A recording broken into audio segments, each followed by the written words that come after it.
Hello students, welcome to Tarun physics academy. Myself Tarun Kumar. और इस video में हम कवर करेंगे इंटरफेरेंस ऑफ वेव्स का पूरा complete topic with full theory. Okay, तो सबसे पहले इंटरफेरेंस को जानने से पहले आपको मैं कुछ बेसिक बताता हूँ किसके बारे में, कोहेरेंट वेव्स के बारे में, कि कोहेरेंट वेव्स क्या होते हैं। कोहेरेंट वेव्स इस प्रकार की वेव्स होती है जिनके अंदर जो फेज डिफरेंस होता है वो नहीं होता, वो ज़ीरो होता है। ओके, जैसे कि फॉर एग्जांपल ये वाली वेव आप देखो, ये कोहेरेंट वेव्स हैं। ओके, कैसे पता लगेगा कि कोहेरेंट वेव्स हैं? जब आप कोई भी दो वेव उठाओगे तो यू विल चेक कि दोनों के अंदर जो फेज डिफरेंस है वो या तो बिल्कुल ही नहीं होगा, और अगर होगा भी तो एक कांस्टेंट फेज डिफरेंस होगा जिसका हमें पता ही नहीं चलेगा। ठीक है, so that type of waves are known as coherent waves. So जो इंटरफेरेंस जो फिनोमिनन है वो सिर्फ कोहेरेंट वेव्स ही शो करती हैं, इसीलिए ये चीज़ बताई गई है। सिमिलरली ये देखो, ये इनकोहेरेंट वेव्स हैं जिसमें आप ये देखो कि कोई भी दो वेव्स जो होती हैं वो आपस में क्या कर रही हैं, वो आपस में उनके अंदर कुछ फेज जो है वो चेंज हो ही जा रहे हैं बार बार। तो that type of waves are incoherent waves, और ये इंटरफेरेंस पैटर्न शो नहीं करती। जो भी इंटरफेरेंस हम ये डिस्कस करेंगे वो इनके बारे में नहीं है, वो इनके बारे में है। तो ये कोहेरेंट वेव्स हैं, कोहेरेंट वेव्स। ओके, और ऐसे सोर्सेज जो कि ये कोहेरेंट वेव्स प्रोड्यूस करते हैं तो वो सोर्सेज को हम कहते हैं कोहेरेंट सोर्सेज। ओके, तो ये बातों का बस हमें ध्यान रखना है। अब हम समझते हैं इंटरफेरेंस को, कि इंटरफेरेंस क्या होता है। इंटरफेरेंस एक ऐसा फिनोमिनन है जिसके अंदर दो या दो से ज़्यादा कोहेरेंट वेव्स जो होती हैं, जब वो आपस में सुपर इम्पोज करती हैं, सुपरपोज करते हैं जब आपस में, तो दोनों वेव्स का जो एनर्जी है वो रीडिस्ट्रीब्यूट हो जाता है। उनकी जो एनर्जी है वो रीडिस्ट्रीब्यूट हो जाती है और एक सिंगल वेव बन जाती है। इसी फिनोमेनन को हम इंटरफेरेंस कहते हैं। ठीक है, तो ये तो जस्ट इसकी डेफिनेशन हुई कि ये होता क्या है इंटरफेरेंस। इसके बारे में बहुत कुछ है, इसकी पूरी डिटेल एनालिसिस है, वो हम अब आने वाले कुछ स्लाइड्स में कवर करते हैं। सबसे पहले जो इंटरफेरेंस है वो टू टाइप्स की होती है। First type is constructive interference and the second type is destructive interference. दोनों में फ़र्क देखते हैं। जैसे कि मैंने बताया कि जो इंटरफेरेंस होती हैं वो सिर्फ और सिर्फ दो कोहेरेंट वेव्स ही कर पाती हैं, इनकोहेरेंट वेव्स नहीं कर पाती। तो हमने क्या किया, हमने एक वेव ले ली, फर्स्ट वेव ये वाली, सेकंड वेव ये वाली। ओके, दोनों वेव्स आपस में कोहेरेंट है, दोनों में जो फेज डिफरेंस है वो ज़ीरो है या फिर कांस्टेंट है। ओके, तो जो कंस्ट्रक्टिव इंटरफेरेंस होता है उसमें क्या होता है, उसके अंदर जो फर्स्ट वेव का जो क्रेस्ट होता है उस सेकंड वेव के क्रेस्ट के साथ मिलके एक बड़ा एम्पलीट्यूड वेव बनाते हैं। ठीक है, और जो ट्रफ होता है वो ऐसे ट्रफ के साथ मिलके ये वाला एम्पलीट्यूड बनाते हैं। ठीक है, यानी कि यहाँ पे क्या होता है, यहाँ पे क्रेस्ट को क्रेस्ट के साथ ओवरलैप होता है यहाँ पे, और ट्रफ का ओवरलैप होता है। ठीक है, दोनों एडिटिव होते हैं, और इन दोनों वेव्स से एक सिंगल वेव सोर्स प्रोड्यूस होता है जिसकी जो एनर्जी होती है वो इन दोनों का सम होती है। इसका जो एम्पलीट्यूड होगा वो इन दोनों का सम होगा। फॉर एग्जांपल, अगर इसका एम्पलीट्यूड A1 है एंड इसका एम्पलीट्यूड अगर A2 है, तो जो इसका एम्पलीट्यूड होगा, जो रिजल्टेंट हमारे पास आएगी, इसका जो एम्पलीट्यूड होगा वो कुछ A1 प्लस A2 के आसपास होगा।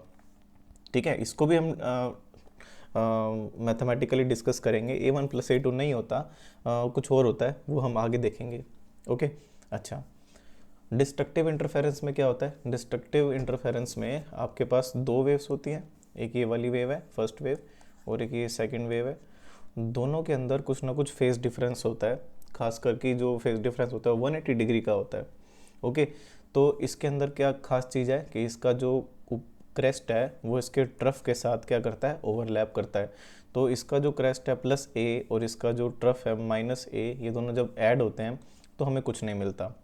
ओके, सिमिलरली इसका जो ट्रफ है इसके क्रेस्ट के साथ मिलता है और वो हमें कुछ नहीं मिलता। ठीक है, तो यहाँ पे ये दोनों जो चीज़ें हैं वो आपस में एक दूसरे को कैंसिल कर रही हैं, तो इन रिज़ल्ट हमें कुछ भी देखने को नहीं मिलता।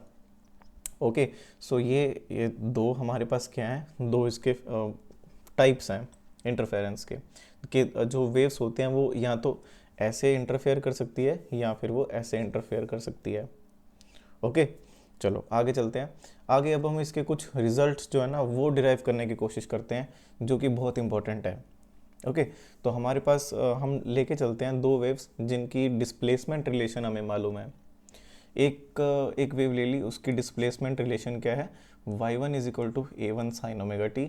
एक और हमने वेव ले ली जिसकी जो डिस्प्लेसमेंट रिलेशन है वो क्या है, Y two into A two sine omega T. But ये जो दूसरी वाली वेव है ये पहली वाली वेव के साथ कुछ 5 फेज डिफरेंस बना रहे हैं। क्या बना रही है, 5 फेज डिफरेंस बना रही है, और ये फेज डिफरेंस जो है वो कांस्टेंट है। ठीक है, तो जब ये दोनों आपस में सुपरपोज करेंगे, सुपर इम्पोज करेंगे, तो जो इनका जो डिस्प्लेसमेंट है वो ऐड हो जाता है according to the principle of superposition. So ये जो आपके पास जो रिजल्टेंट डिस्प्लेसमेंट आएगी दोनों के सुपरपोजिशन करने के बाद, वो आएगी y1 one plus Y to. अब हम क्या करते हैं, इस इक्वेशन में y1 और y2 की वैल्यू पुट कर देते हैं जो कि हमें दे रखी है। तो हमने यहाँ पे वैल्यू पुट कर दी, a1 sine omega T, a2 sine omega T minus 5। यहाँ पे a1 साइन ओमेगा टी से तो कुछ भी नहीं कर सकते, but a2 sine omega T में साइन ओमेगा टी माइनस 5 को हम स्प्लिट अप करते हैं। ये कैसे किया, हमने साइन ए माइनस बी वाला फॉर्मूला लगाया है, sign A cos B minus cos A sine B. तो ये रिलेशन यहाँ पे इसको थोड़ा सा सेट किया। कैसे सेट किया, ये जो साइन ओमेगा टी वाली टर्म है, ये दोनों साइन ओमेगा टी वाली टर्म है, इन दोनों को एक साथ कर दिया, और कोस ओमेगा टी वाली टर्म को एक साइड कर दिया हमने। अब जो साइन ओमेगा टी का जो ये वाला हिस्सा है, ये a one plus A two cos phi, और ये कोस ओमेगा टी का जो ये वाला हिस्सा है ए टू साइन फाई, इसको हमने एक स्पेशल नाम दिए। क्या, आर कॉस थीटा इसको दिया नाम, इसको दिया आर साइन थीटा। ठीक है, अच्छा, तो हमने इसको नाम दे दिया क्या, R cos theta A one plus A two cos phi, और इसको बोल दिया हमने R sine theta A two sine phi. Okay, अब इससे होगा क्या, इससे जो इक्वेशन है वो कुछ ऐसी बन जाएगी, कैसी, R cos theta sine omega T minus R sine theta into cos omega T. Okay, तो यहाँ से हम अगर r कॉमन लेंगे तो हमारे पास जो ब्रैकेट में रहेगा वो क्या रहेगा, cos theta sine omega T minus sign theta into cos omega T. तो ये यहाँ पे तो फिर से वो सेम फॉर्मूला लग गया, साइन ए माइनस बी का ही एक्सपेंशन है ये। तो हम इसको ये भी कह सकते हैं क्या, r multiply by sine of omega T minus theta. Okay, so ये यहाँ से एक आपके पास इक्वेशन बन जाती है ना, ये इक्वल टू वाई है सब कुछ, तो ये भी आएगा y is equal to R sine omega T minus theta.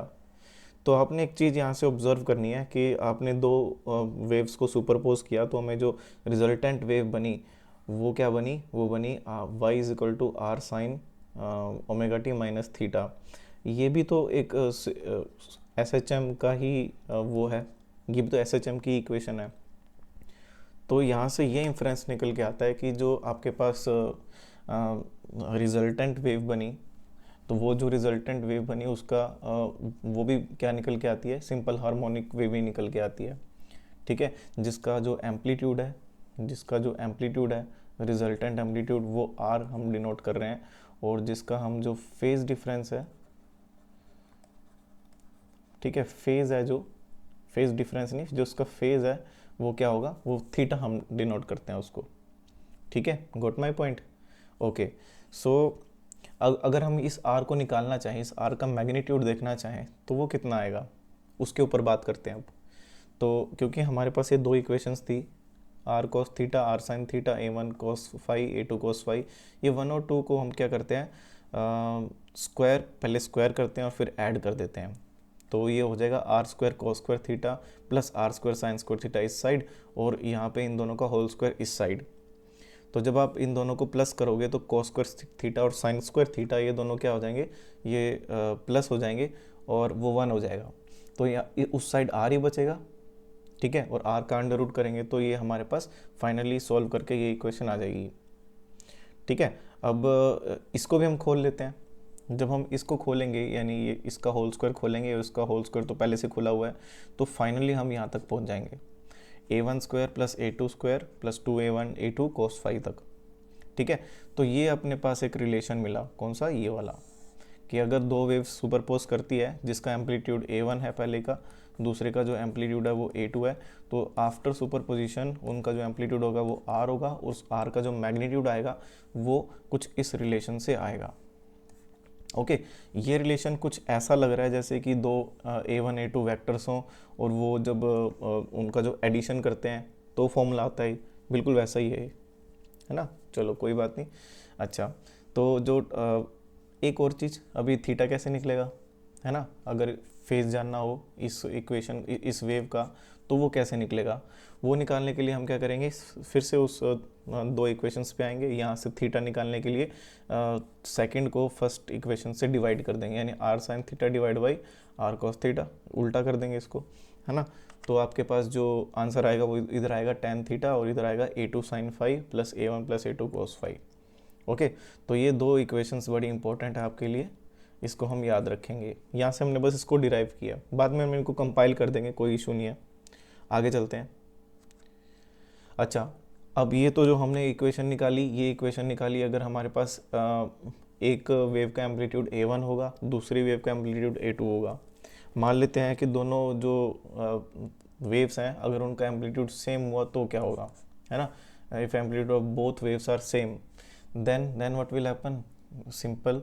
तो आप उसको A से डिनोट करोगे, और जब आप उसको ऐसे डिनोट करोगे तो आपकी जो ये रिजल्टेंट एम्पलीट्यूड वाली जो इक्वेशन है इसमें हम क्या कर लेते हैं, इसमें हम A1 A2 को A पुट कर लेते हैं। और जब हम ऐसा करेंगे तो हमारे पास जो रिजल्ट्स आएंगे वो कुछ थोड़े से डिफरेंट होंगे। जैसे कि ये जो हमारी मेन इक्वेशन थी इसमें हमने A पुट कर दिया, तो ये हो जाएगा 2A स्क्वायर, ये 2A स्क्वायर कोस फाइव, यहाँ से A स्क्वायर बाहर निकलेगा, 1 प्लस कोस फाइव रह गया। अब 1 प्लस कोस फाइव जो होता है ये तो 2 कोस फाइव बाई 2 का ही क्या होता है, एक्सपेंशन होता है, 2 कोस स्क्वायर 5 बाई 2, है ना। 1 प्लस कोस फाइव जो होता है वो होता है 2 कोस स्क्वायर 5 बाई 2 के इक्वल।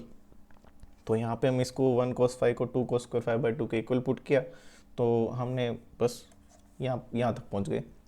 ओके तो जब हम यहाँ तक पहुँच गए तो यहाँ से हमें एक चीज़ जाननी है, क्या, कि जो ये R है ये मैक्सिमम कब होगा और ये जो R है ये मिनिमम कब होगा। ठीक है, तो ये R मैक्सिमम तब होगा जब कोस फाइव जो है वो मैक्सिमम होगा। ये देखो इस इक्वेशन से, देखो आप कोई भी इक्वेशन ले लेते हैं, ये वाली इक्वेशन ले लेते हैं, ये देखो ये वाली, यहाँ अगर कोस फाइव मैक्सिमम हो गया तो ही R मैक्सिमम आएगा। अब कोस फाइव मैक्सिमम कब होता है, कोस फाइव जो होता है वो मैक्सिमम होता है 1 पे प्लस 1 पे, है ना। और कोस फाइव मिनिमम कब होगा, कोस फाइव जो मिनिमम होता है वो होता है -1 पे, है ना। तो R मिनिमम और R मैक्सिमम कोस फाइव की जगह +1 और -1 रखने पे आएंगे। अगर हमने +1 रखा कोस फाइव को तो हमारा R मैक्सिमम कितना आएगा, डिस्कस करते हैं। तो अगर हमने कोस फाइव को +1 रखा तो हमारा जो R आएगा वो कितना आएगा, यह आ जाएगा A square plus A square 2A square और 2A स्क्वायर 4A स्क्वायर, है ना। और 4A स्क्वायर का अंडर रूट करेंगे तो 2A, तो ये जो आपका मैक्सिमम R आएगा वो कितना आएगा 2A। और R मिनिमम कितना आएगा देखते हैं। तो यहाँ पे कोस फाइव की जगह हम क्या रख देंगे -1, और अगर कोस फाइव की जगह -1 आ गया तो ये हो जाएगा -2A स्क्वायर। तो 2A स्क्वायर इधर और ये माइनस का 2A स्क्वायर दोनों ज़ीरो हो जाएंगे, तो आपके पास मिनिमम जो एम्पलीट्यूड आया वो क्या आया, 0 आया। ओके तो ये जो रिजल्ट्स हैं 2A मैक्सिमम एम्पलीट्यूड का, 2 मिनिमम एम्पलीट्यूड का, ये कहीं ना कहीं कंस्ट्रक्टिव और डिस्ट्रक्टिव इंटरफेरेंस का जो हमने पोर्शन किया है उससे रिलेटेड आएगा। अभी देखते हैं, चलो आगे चलते हैं। तो जब हम कोस फाइव की वैल्यू +1 लेंगे तो हमने देखा कि मैक्सिमम हमारे पास एम्पलीट्यूड आ रहा है कितना 2A। यहाँ से जो फेज़ है वो हमें पता लगेगा कि जो फेज़ होगा वो हमारा 2n पाई के इक्वल होगा। ठीक है, यानी जब फेज़ 2n पाई के इक्वल होगा, कैसे आया है पहले तो ये देखते हैं। भाई कोस फाइव जो +1 तब देता है जब कोस हर 2n पाई की वैल्यू पे +1 देता है, सिंपल बात तो यही है। तो जो फाइव की वैल्यू अगर 2n पाई रखोगे तो ऑलवेज वो +1 देगा। तो यानी कि हर फेज़ जो हमारा फेज़ होगा वो हर 2n पाई की वैल्यू पे आपको कंस्ट्रक्टिव इंटरफेरेंस देगा, यानी कि वहाँ पे जो दो वेव्स हैं उनका जो एम्पलीट्यूड है दोनों का एम्पलीट्यूड प्लस होगा। ठीक है, और हमें क्या मिलेगी, कंस्ट्रक्टिव इंटरफेरेंस मिलेगी। यहाँ पे जो n है वो कोई इंटीजर है, ठीक है, ज़रूरी नहीं है कि वो कोई कांस्टेंट हो, मतलब कांस्टेंट इन सेंस कि एक नंबर नहीं हो सकता, बहुत सारे नंबर हो सकते हैं, वो 1 2 3 4 कुछ भी, ठीक है। अच्छा, सिमिलरली अगर cos फाइव माइनस वन हुआ तो cos फाइव माइनस वन कब होता है, फाइव की कौन कौन सी वैल्यू पे माइनस वन देगा cos, तो फाइव की 2n+1 पाई वैल्यूज़ पे वो क्या देगा, वो -1 देगा। तो उसके लिए जो आपके पास जो मैक्सिमम जो मिनिमम एम्पलीट्यूड आएगा वो 0 आता है ना। इसका मतलब क्या हुआ कि वो डिस्ट्रक्टिव इंटरफेरेंस दे रहा है, ठीक है। तो वहाँ पे जो कोस फाई की इन वैल्यूज़ पे आपके पास जो मीडियम पार्टिकल है वो रेस्ट पे रहेगा, और phi is equal to 2n pi की वैल्यूज़ पे जो मीडियम पार्टिकल है वो मैक्सिमम एम्पलीट्यूड तक जाएगा, ठीक है। अच्छा, पाथ डिफरेंस की बात करते हैं। अब पिछले कुछ इक्वेशंस में हमने एसएचएम वाले चैप्टर में ही हमने ये वाली चीज़ पढ़ी थी, क्या कि जो फाई होता है वो जो फेज डिफरेंस होता है उसका पाथ डिफरेंस से एक रिलेशन होता है, ठीक है। तो इसी रिलेशन को यूज़ करके हम पाथ डिफरेंस निकालते हैं। अब क्योंकि हमें फेज डिफरेंस तो पता लग ही गया है 2n पाई, है ना, तो पाथ डिफरेंस निकालने के लिए 2 पाई बाय लैम्डा करेंगे into delta, delta means path difference, okay, ये पाथ डिफरेंस है। सो यहाँ से डेल्टा आएगा आपका, सॉल्व करने के बाद पाई से पाई कैंसिल हो जाएगा, 2 से 2 कैंसिल हो रहा है, तो n लैम्डा, तो हर n लैम्डा पे आपके पास कंस्ट्रक्टिव इंटरफेरेंस बनेगा। मतलब जो पाथ है, पाथ का जो डिफरेंस होगा, दो वेव्स के पाथ का जो डिफरेंस अगर n लैम्डा के इक्वल आ गया तो यानी कि हमें कंस्ट्रक्टिव इंटरफेरेंस देखने को मिलेगी, मतलब वहाँ पे जो एम्पलीट्यूड्स होंगे वो प्लस होंगे, ओके। अच्छा, तो हमें डिस्ट्रक्टिव कब मिलेगी, सिमिलरली जब हम फाई की वैल्यू डिस्ट्रक्टिव वाली पुट करेंगे तभी मिलेगी। तो जब हम फाई की वैल्यू डिस्ट्रक्टिव वाली पुट करेंगे यानी कि 2n+1 पाई, तो हमें मिलेगा 2 pi by lambda into delta. तो यहाँ से भी पाई से पाई कैंसिल हो रहा है, और यहाँ से बस और कुछ नहीं, ये लैम्डा बाई 2 हो जाएगा इधर से, तो यहाँ पे हो जाएगा 2n+1 लैम्डा बाई 2। तो इस स्लाइड में हमने क्या समझा कि कंस्ट्रक्टिव इंटरफेरेंस तभी मिलेगा जब फेस 2n पाई रहेगा हमारे पास, और जो पास्ट डिफरेंस है वो n लैम्डा के इक्वल हो। सिमिलरली डिस्ट्रक्टिव इंटरफेरेंस कब देखने को मिलेगा दो वेव्स के बीच में, जब आपके पास जो फेज डिफरेंस है वो 2n+1 पाई के इक्वल होगा, और जब आपका जो पाथ डिफरेंस है वो 2n+1 लैम्डा बाई 2 के इक्वल होगा, ठीक है। आगे चलते हैं। नेक्स्ट आपके पास इंटेंसिटी के बारे में बात करते हैं थोड़ी सी, ठीक है। अभी तक तो हमने किसके बारे में बात की है, अभी तक तो हमने एम्पलीट्यूड्स के बारे में ही बात की है, बस एम्पलीट्यूड्स में खेल रहे हैं हम, बट अब थोड़ा सा इंटेंसिटी पे भी देखते हैं। अब ये तो हम बचपन से पढ़ते आ रहे हैं कि intensity is proportional to a², इसको भी प्रूव करेंगे। देखते हैं इस स्लाइड में क्या है। देखो जी, इंटेंसिटी ऑफ वेव को I से डिनोट करते हैं, और इसकी जो यूनिट होती है वो होती है वॉट पर मीटर स्क्वायर। अगर मैं आपको इसकी डेफिनेशन बताऊं तो ये एक एवरेज अमाउंट ऑफ एनर्जी होती है जो कि पर यूनिट टाइम फ्लो करती है, ठीक है। जैसे वेव है उसमें एनर्जी तो फ्लो कर रही है, तो वो कितनी एवरेज अमाउंट ऑफ एनर्जी पर यूनिट टाइम फ्लो कर रही है एक unit area of cross section of medium से। मतलब ये कि कितना पावर जो है वो ट्रांसफ़र हो रहा है एक यूनिट क्रॉस सेक्शन से मीडियम के उस यूनिट क्रॉस सेक्शन से, ठीक है। पावर कितना ट्रांसमिट हो रहा है एक यूनिट क्रॉस सेक्शन से, ठीक है। तभी इसकी जो आपके पास यूनिट है वो आती है पावर अपॉन सरफेस, है ना, मींस वॉट पर मीटर स्क्वायर। तो ये इंटेंसिटी की क्या रहती है, ऐसा यूनिट रहती है। तो इसकी जो इंटेंसिटी अगर आप ये पूछो कि फॉर्मूला क्या होगा, तो पावर पर यूनिट सरफेस होगा, है ना। अच्छा, बट एक चीज़ जो हम बहुत बचपन से पढ़ते आते हैं, कहते हैं कि भाई intensity is proportional to a², या फिर intensity is equal to constant into a²। ये कहाँ से आई, इसको देखते हैं। एक्चुअली कहाँ से आई, फॉर एग्जांपल हमारे पास एक ये वेव है, ऐसे जा रही है वेव, यहाँ से इसकी वेलोसिटी v है, ठीक है।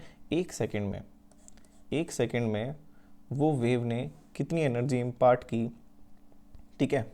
एक सेकेंड में उसने कितनी एनर्जी इम्पार्ट की, कितनी एनर्जी आगे तक पहुंची एक सेकेंड में, वो कैलकुलेट करें तो वो आती है 1/2 m⍵² a² के इक्वल, ठीक है।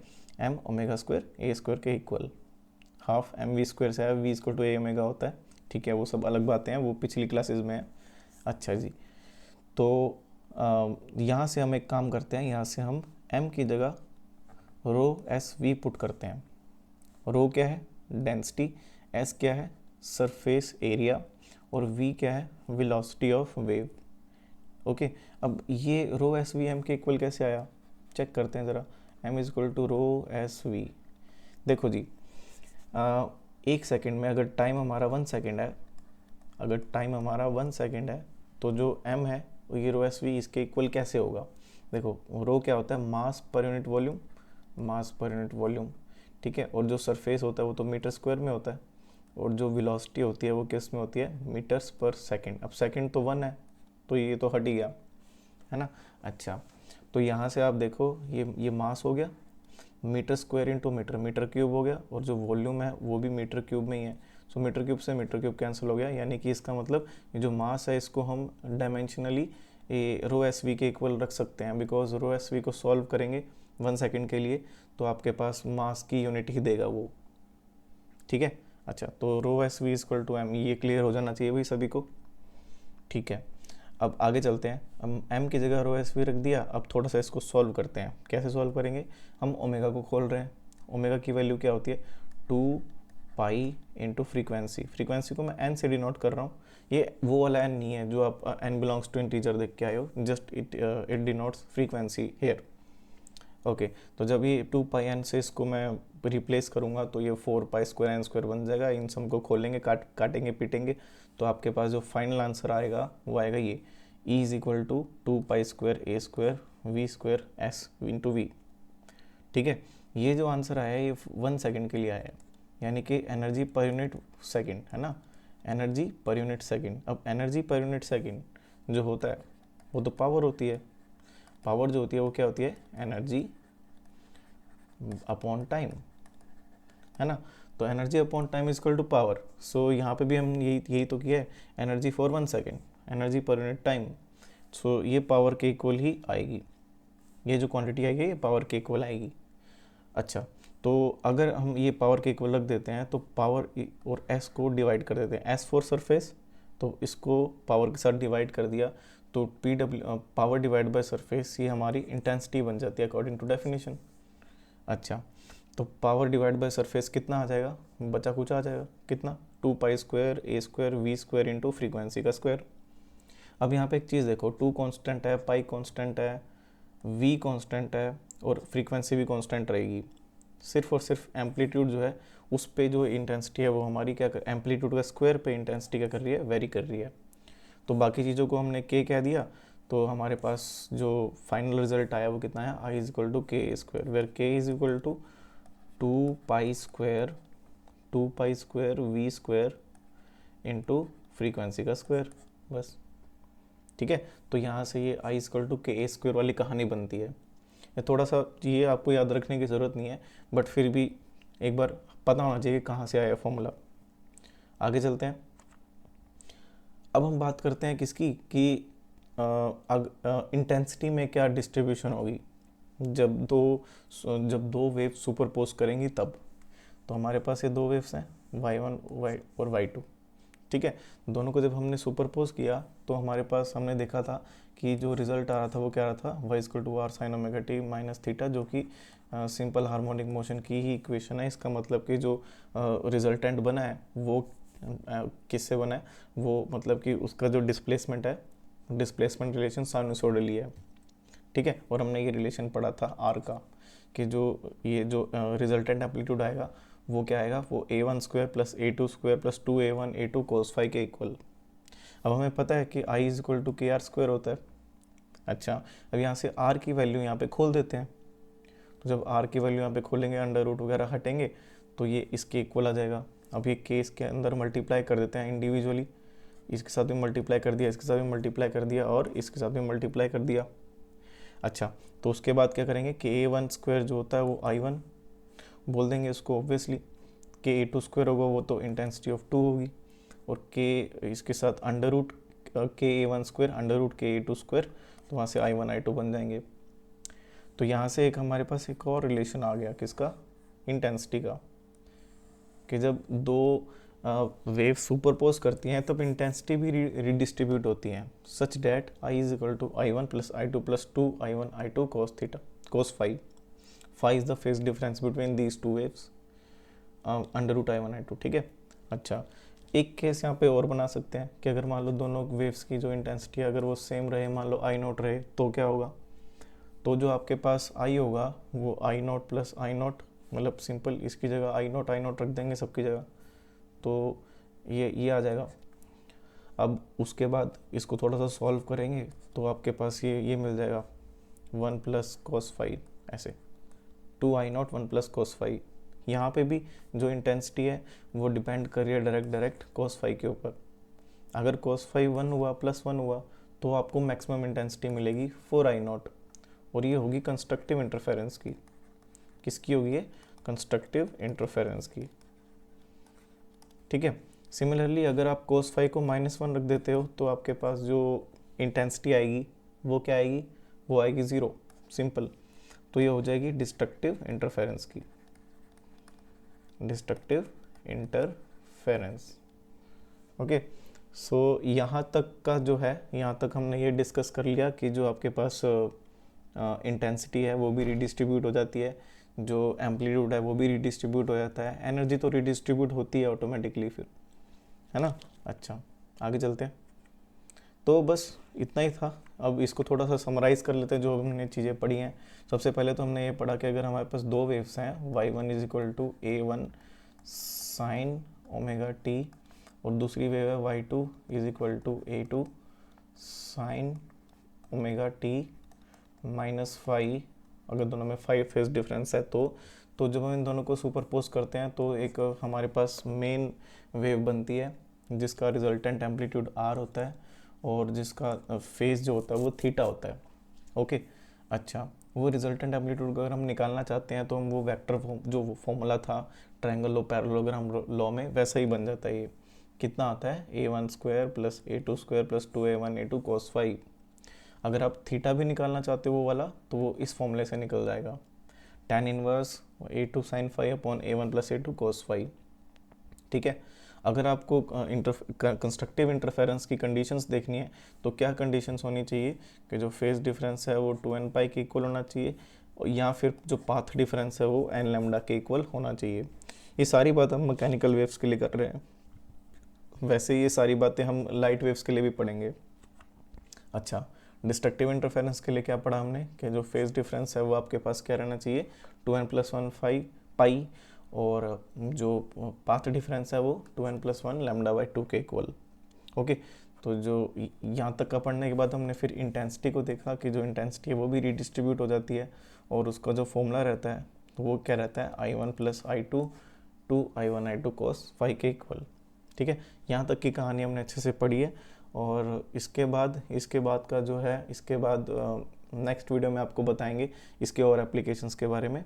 So stay tuned. So thank you very much. अगर आपको ये लेक्चर अच्छा लगा हो तो प्लीज़ सब्सक्राइब करें मेरे चैनल को, और लाइक भी कीजिए अगर आपको ये मेरी एक्सप्लेनेशन पसंद आई हो तो, और अपने दोस्तों के साथ शेयर कीजिए please. Thank you very much.